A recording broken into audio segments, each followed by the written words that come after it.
When an aspirant decides to prepare for UPSC, there are a lot of thoughts about how to begin the journey and how difficult it is going to be. Some of the students have this in mind that it is very difficult to prepare while working, and some of them take leaves from their jobs to prepare for this service. But today we have with us someone who has been working in the government sector for the past 7 years and yet has been able to achieve an All India rank of 388. Let's welcome Shahul Hameed. Welcome, Shahul. How are you? Thank you, ma'am. Thank you very much. I'm doing good. Thank you. Great. Shahul, this is a big achievement. While some of us are very confused about how to begin, and working at the same time looks like a Herculean task. You have made sure that you are working and also studying simultaneously for your UPSC profession.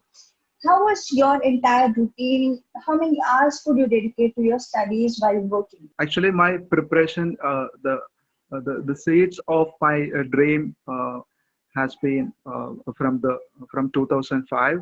After completing my schooling in Malayalam medium from usual government schools, I was worried about my English language skills when I am going to join higher secondary course, the whole curriculum. So I was worried. So I started reading the Hindu newspaper.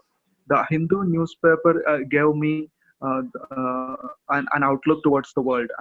I learned about the UPSC has mentioned in the syllabus that we have to learn the current events of national and international importance. That's there in the prelims syllabus.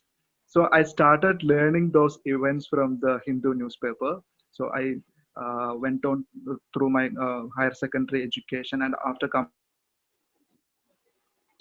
my college, I learned more about the UPSC examination and everything. And at that time, because I have been depending upon my parents for my financial stability, I wanted to join an ordinary government job at first. So after completing my graduation, I started preparing for Kerala PSC examinations in 2009. I took a gap of 1 year, 2009-10 for PSC examinations. Then later I realized that the process is cumbersome. Like it will take 2-3 years to be appointed in government service through the PSC rank list. So I went on to study Master of Social Work. I was a science student. I was graduated in BSc Physics. So I wanted to learn about society, and I thought that MSW would be a good platform to learn about society because there is lots of field work and everything. So I learned much from the MSW course. And after, at the same time, I had been writing PSC examinations, and after completing my MSW, I was appointed to a Panchayat department as lower division clerk. So that was really a turning point in my life because uh, I had the opportunity to interact with the common people, the common citizen. I have been able to attend Grama Sabha and see how the Panchayat Raj system works in Kerala. You know, the Panchayat Raj system of Kerala is world renowned. We know, especially since how Kerala tackled the corona and everything, we know the importance of people participation and everything. So that was also a turning point in my life. And I worked in that Panchayat only for 10 months. That was a really a fruitful period of my life. So I get to know the details of UPSC preparation, and there was people around me who are well wishers who motivates us to aim for good heights. And I realized that I have the potential to be to be in the top civil service. So I have been working in government secretariat since 2014. My first advice to the aspirants is not to follow my path as exactly it is because it's a time consuming process. I learned the groundwork during the first 2-3 years, and I started my actual preparation in 2017 after consolidating my position in secretariat. Like we have to undergo the probation period, and I also got a promotion after 3 years. So then I had enough leave, and also with the help of my colleagues and senior officers, I have been able to prepare very well. So I manage my time. Like if you are really motivated, you will have enough time. That's the only advice I have to give to the aspirants. So I found out enough time from my early morning till I go to the office.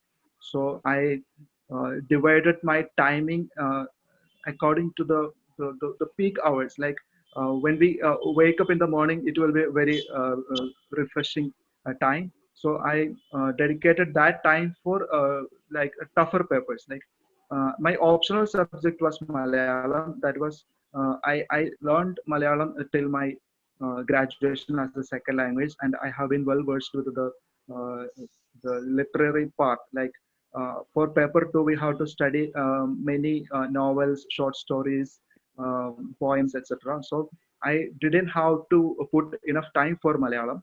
So I took out that time and prepared for GS papers, and that's how I managed the time. And also during the intervals in office, I used my time to go through newspapers, and I also had a first-hand experience in dealing with the governance system. In government secretariat, it is the top echelons of the government. So I could learn much about the governance system, and I had my interactions with my senior officers, and I was also able to meet some IAS officers, their working style, everything, the command they hold in the department, and the way they interact with uh, their colleagues, their juniors, as well as with the political executive. That was also an inspiring moment for me that motivated me to strive for success.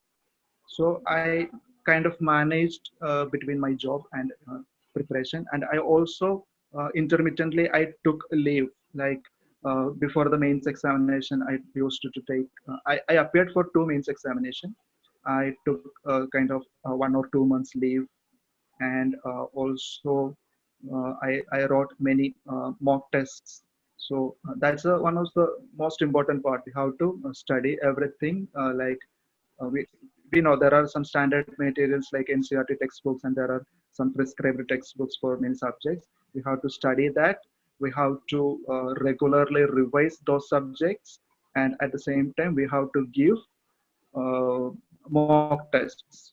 So that's the three part of the preparation, and we have to keep motivated. There are times when we will develop self doubt, but at the same to overcome that self doubt, we can talk to our peers, people who have cleared the examination, and the mentors in our coaching institute and everything. And at the same time, we have to also pursue a hobby to be not to be in a depressed mood, and that hobby will also help you in preparing your detailed application form for the mains prelims interview. And also I think the genuineness of selecting a hobby and pursuing it will help you very much in your interview preparation and at the actual interview. My hobby was watching foreign language movies. I used to watch many foreign language movies, especially Iranian movies, and then Swedish movies, South Korean movies. Those sorts of movies I used to watch to less the burden of the preparation. And I also put that in my DAF, and I actually had a question on that in my interview.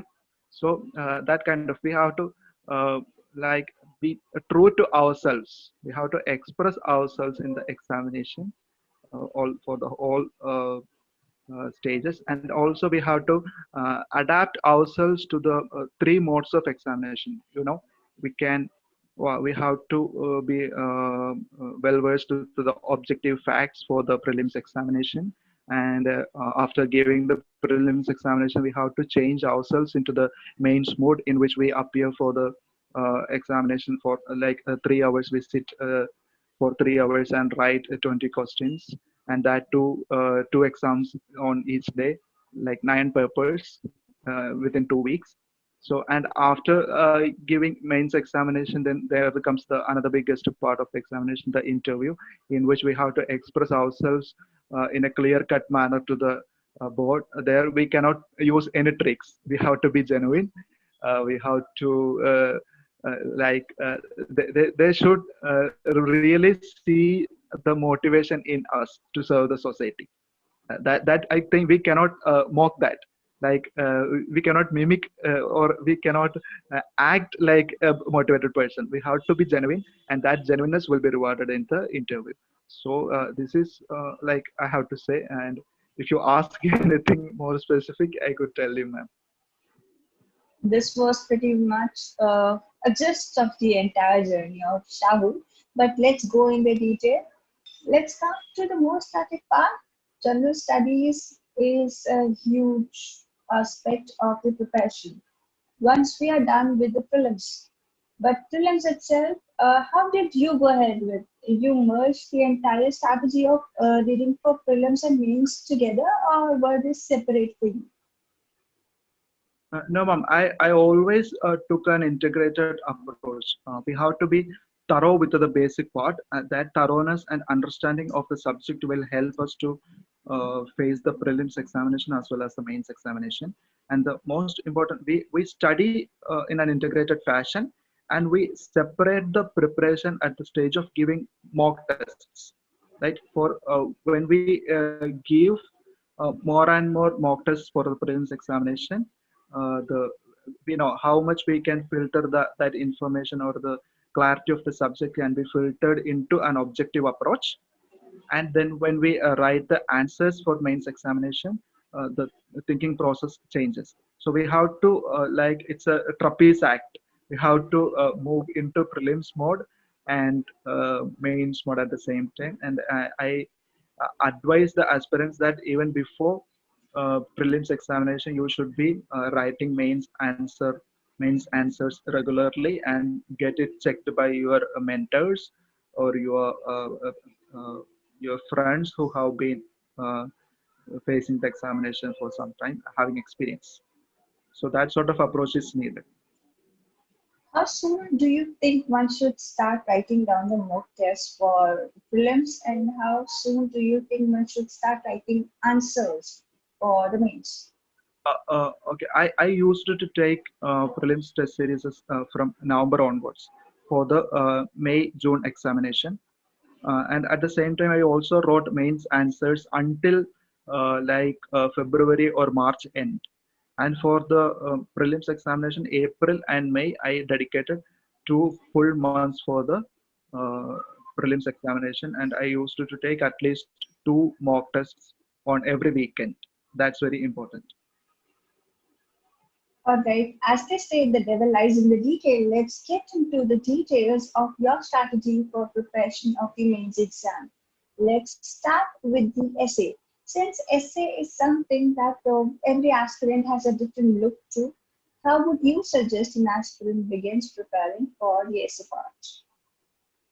Uh, the preparation of essay is very much of importance because, like we know, in the general studies paper, we get the maximum of 120 marks. Like that's the kind of the topmost marks. On an average, every aspirant get 110. But if we give some extra effort, we will be scoring 150 or 160 for the essay paper. And that is also we can manage by studying GS papers. All the GS papers are helpful in writing a good essay, and at the same time we have to put an extra effort for essay by maintaining a separate notebook in which we can my strategy to start some essays are, I mean, the introduction part. I used to start some essays by quoting famous people, like for example Mahatma Gandhi has said everything about almost all issues. If we take on environment, women, and everything, Mahatma Gandhi has had some quotes. So we have to by heart some quotes and use accordingly in your essay, especially for the philosophical thing. Still philosophical essays. We know for the last 2 years, the UPSC has given part A section completely for philosophical sort of essays rather than the static subjects.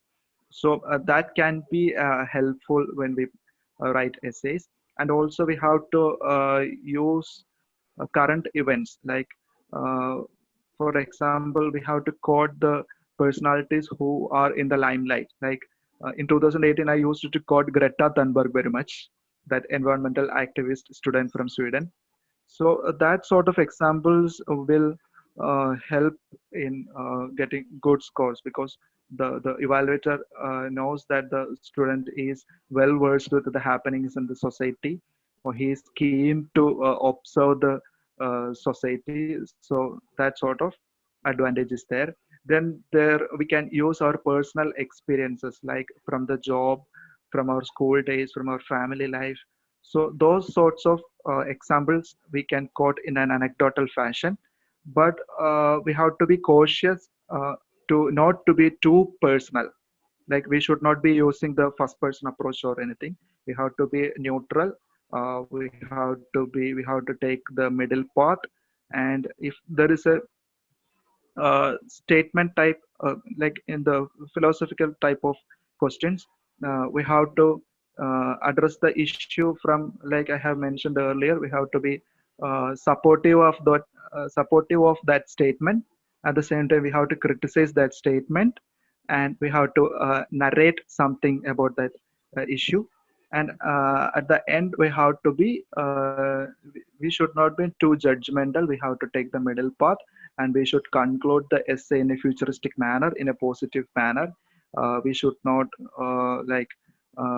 we should not be questioning the examiner. Sometimes when we criticize an aspect, we may cross the limit sometimes, and we may tread to a risky terrain, like being highly critical. So we have to constrain ourselves. We have to be clear about what we write. And for the structural part, I would mention my strategy for the, because we get 1.5 hours each for the two essays. And in my opinion and my experience, we can write a 1,200 word essay within 50 minutes. Being with an average speed and a good handwriting, we can write that essay in 50 minutes. So we have left with 40 minutes for preparation of that essay in the exam hall itself. That's an advantage of the essay paper, because we do not get enough time in GS papers. So we just managed to finish the examination before the 3 or 4 minutes before the time. But in the essay paper, like I mentioned, we get 50, we have to use only 50 minutes for the essay writing. So when we start the essay writing, we have to devote some 5 to 10 minutes for choosing the subject, like choosing the question. There are 4 questions we can choose from. So we have to give some good time, like 5 to 10 minutes to choose the topic, like using the information and resources which are available with us. Like I have mentioned, the codes, whether we can, if you are uh, like able to start with a code, you have to uh, choose the topic very wisely. And then we have to think whether we can bring in more examples, anecdotes, and when if it is related to some topics like society, education, health, or democracy, things like that. Whether we can include the constitutional articles, commission reports, or things like that. So we have to decide it at the first hand itself for the during the first 5 or 10 minutes. And after choosing choosing that essay is very much important. And after choosing that, we have left with some 20-25 minutes. So at that time, we have to structure the essay. There is a rough sheet provided in the answer booklet. In that, we have to write everything that comes to mind in an orderly fashion. And there is also a clear-cut syllabus given for essay. We have to put the things in a clear and coherent fashion. The coherent fashion is the word used by UPSC. So we have to maintain a structure and coherently put our ideas. And after making that mind map, we can move on to writing the essay. So that's the advice as far as the structural part is concerned. As per Shahul, essay writing is very scoring. You can score very well in paper, provided you give up Optimum time for selection of the essay, start by a quote, and end Yes, on a very futuristic and positive note, rather yes, yes, than being very pessimist about the approach you take. yes, yes. All right, let's get to the next part, which is GS paper one, which is very much static. But as you said earlier, there is a lot of information and a lot of sources. What would you suggest to an aspirant who is starting to prepare to read for this paper? Ma'am, GS paper one is kind of the most exhaustive paper. Like, uh, e- even though it is static, we have to study a lot because there is ancient history, there is art and culture, the modern India, geography, Indian society, post-independent consolidation, world history. So we have to be very selective on how we study those topics, and we have to refer to previous year's question paper, and we have to understand how the questions are coming from each part. Like, we know for world history there may be only one or two questions every year. At the maximum they ask two questions that may be of only 25 marks, one 10-mark question or one 15-mark question. That's only the 10 percentage of the portion. But if we look into the world history, we know it is a vast subject. So we have to focus on the previous year's question papers and study as much less as possible, and we have to understand that concept also. And we have to like, for example, I will give you like, we study World War One and Two, but sometimes the UPSC may ask the happenings between World War One and Two, like the Spanish Civil War. We may exclude that topic from it, but by focusing on the previous year's question paper, we can some sort of predict they may ask this. So we just have to, we should not be an expert on Spanish Civil War, but we could learn what is a Spanish Civil War and how it acted as a dress rehearsal for World War Two. So that sort of trivial information can help if a question may come from the uh, UPSC may ask a question like a bolt from the blue. We may not expect that question. So we have to be selective on that topics, and at the same time we have to be well versed with geography, modern India, art and culture, especially because that also plays a good part in prelims preparation. So we have to be very well informed, and we have to practice writing for the mains examination. And the salient features of Indian society, that's also another important part in paper one. That's also a dynamic portion. We have to follow the newspapers and the issues happening around us. We have to like listen to debates, especially the big picture in the Rajya Sabha television. So that will keep us updated with the happenings in Indian society. And at the same time, we have to focus on the static parts like the history of caste issues, communalism, women issues, patriarchy. So those sorts of information should also be acquired. And that's the sort of preparation I have given for CS1.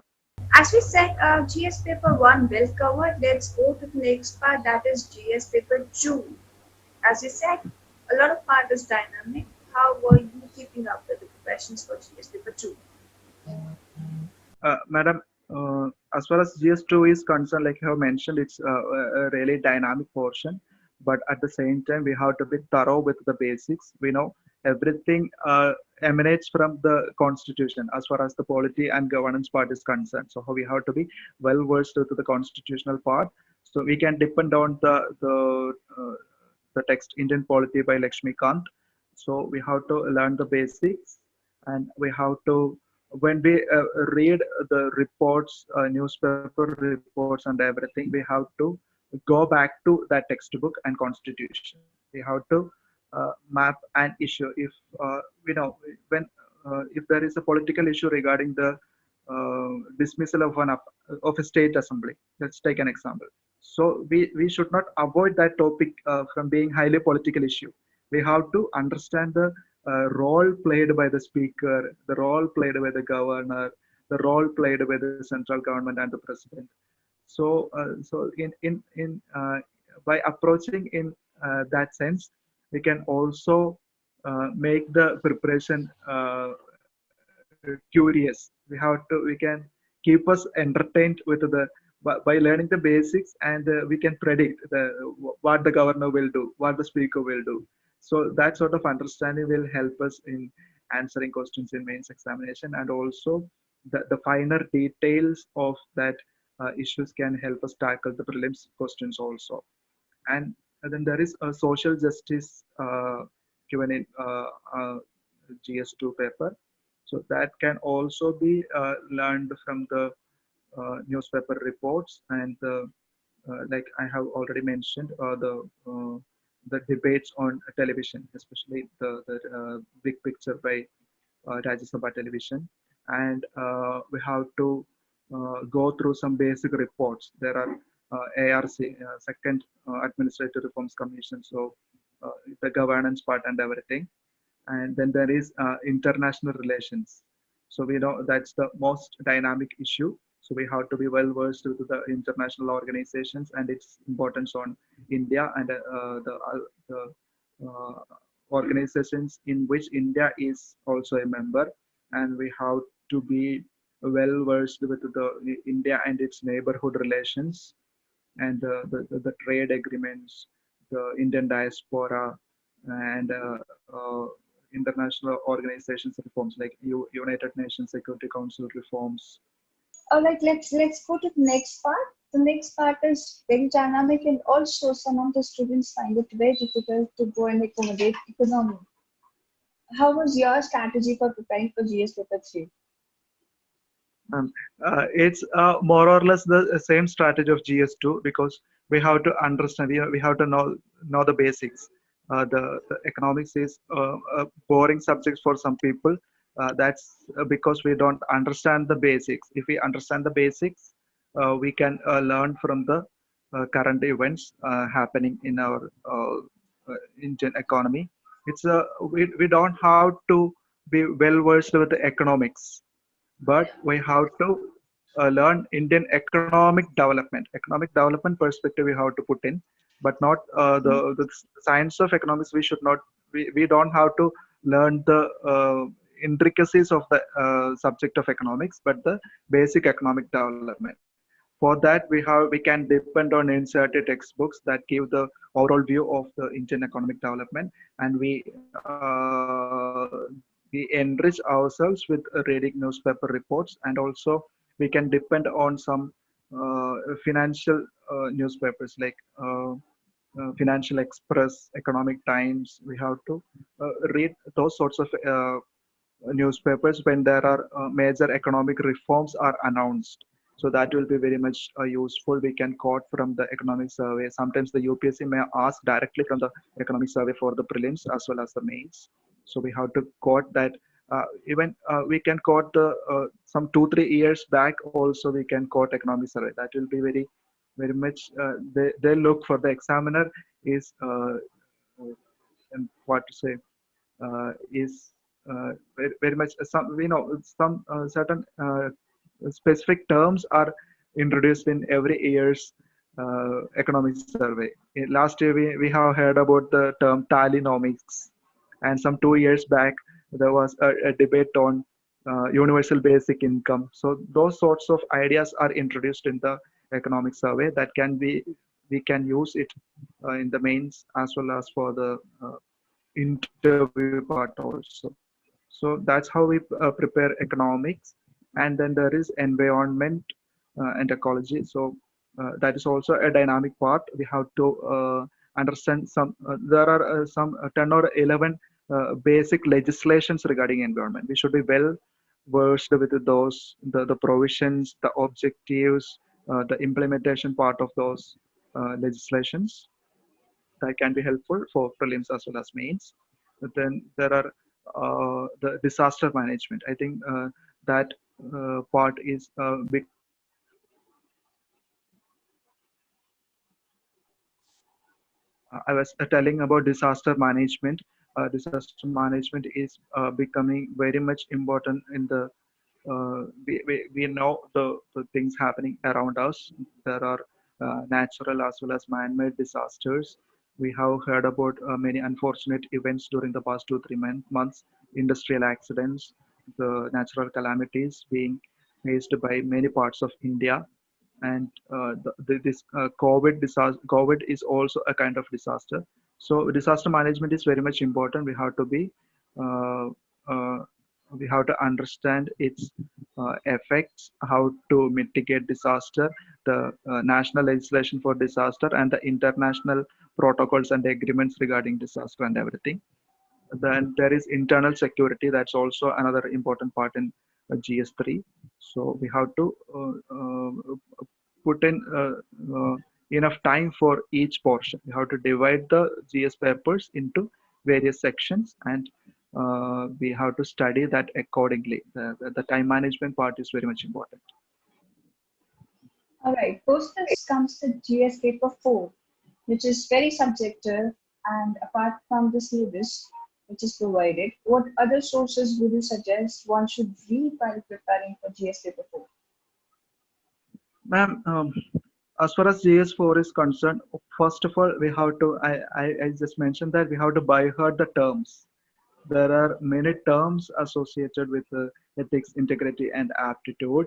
So we have to by heart the syllabus at first, and then we have to understand the concept. There should be a conceptual clarity should be there, so that we can also use that terms in our case study. We know the major portion of the GS4 paper, question paper, is about the case studies we give. So we have to understand the concept very much, and we have to find examples from the life of the people like Mahatma Gandhi. Mahatma Gandhi is an overarching presence for all of our papers, and when it comes to ethics also, we have to apply the ethical principles in his actions as well as others. There are many historical figures. Their ethical actions can be uh, used for writing these answers and everything. And we have to practice very much, like especially the case study portion. The aspirants find it difficult to complete the ethics paper, especially because of this case study portion. So we have to practice, practice, and practice. All right, done with the entire syllabus of names in the strategy. Now comes the part one is very excited about. Once the main results are out, we look forward for the interview. And as you said earlier, you had some idea and you prepared your hobbies in accordance with your data. So, what was your entire strategy and how useful was it that you were already working in the government and you were seeing the nature of the various servants? How did that help you in preparing for your interview?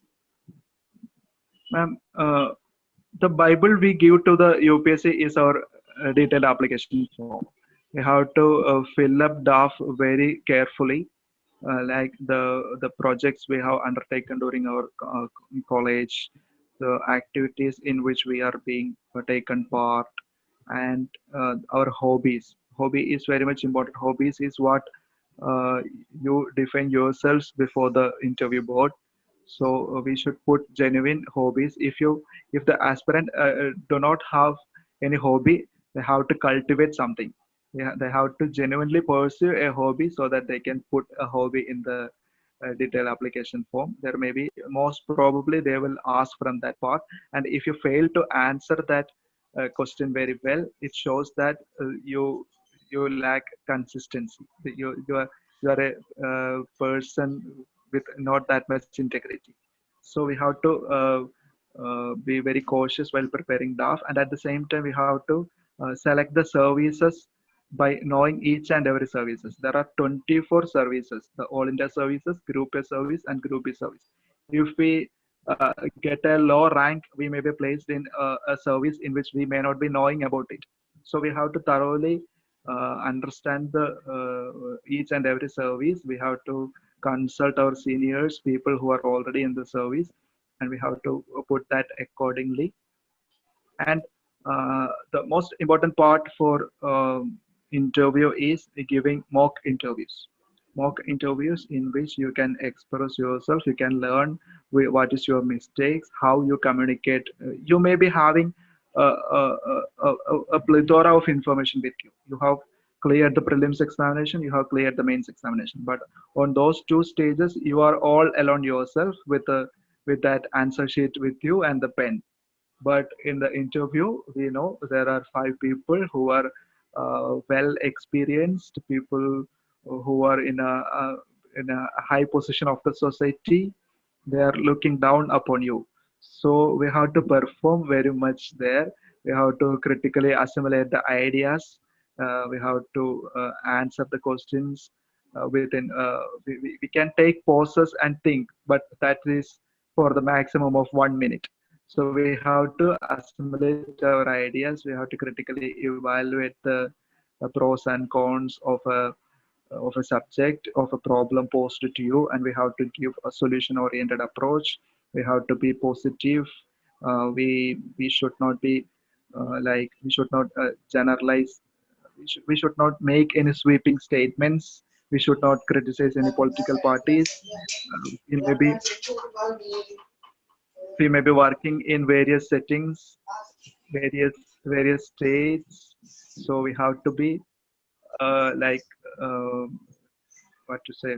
We have to take we behave like a civil servant before the interview board. So for that, there should be enough preparation. We should give mock interviews at a very good coaching institutes. All right, Shahul. The entire strategy is here for everyone to listen to and follow to achieve your dreams as Shahul has. But before we end this wonderful session, Shahul, I would want you to bust certain myths about the profession. Since you are working and also preparing, there are certain myths that one should study, say, X number of hours every day, one should read so many books, so many sources.